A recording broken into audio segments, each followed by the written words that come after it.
আসসালামু আলাইকুম রহমতুল্লাহ। বন্ধুরা, আজকে আপনাদের সাথে শেয়ার করব, যেহেতু আমরা অনলাইনে কাজ করি সেই ক্ষেত্রে অনেক রোগী কিন্তু আমাদের ফোন দিয়ে বলে থাকে, ডাক্তার সাহেব আসলে অনলাইনে কনসালটেশন করলে বা অনলাইনে বিভিন্ন ধরনের তথ্য দিলে আপনারা মেডিসিন সিলেকশন করতে পারবেন কিনা বা মেডিসিন দেওয়া যাবে কিনা, অনেক কথাই বলে থাকেন।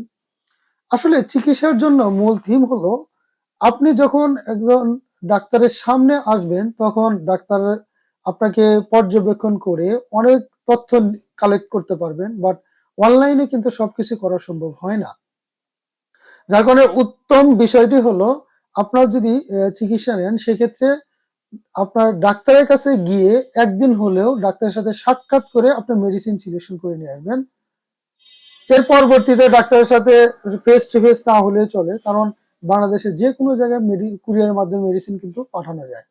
রোগী যদি চেম্বারে না আসতে পারে, আসতে যদি ব্যর্থ হয় বিভিন্ন কাজের কারণে বা রোগী অপারগতার কারণে হয়ে থাকে, সেক্ষেত্রে ভিডিও কলের মাধ্যমে বা যেভাবে হোক যথাসম্ভব রোগীর লক্ষণ নিয়ে মেডিসিন সিলেকশন করা হয়।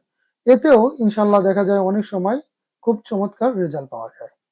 তো আপনারা যারা অনেকেই ধারণা করতেছেন অনলাইনে কনসালটেশন করে মেডিসিন খাবেন কিনা, রেজাল্ট হয় কিনা, এটা আসলে সন্দেহের কোনো অবকাশ নেই। কারণ অনেক সময় বাংলাদেশে দেখা যাচ্ছে, বাংলাদেশ থেকে কিন্তু বিশ্বের বাহিরেও অনলাইনে কনসালটেশন নিয়ে অনেক রোগী কিন্তু সুস্থ আছেন, সুস্থ হচ্ছেন। সো কথা বলি, আপনিও ইনশাল্লাহ সুস্থ হবেন।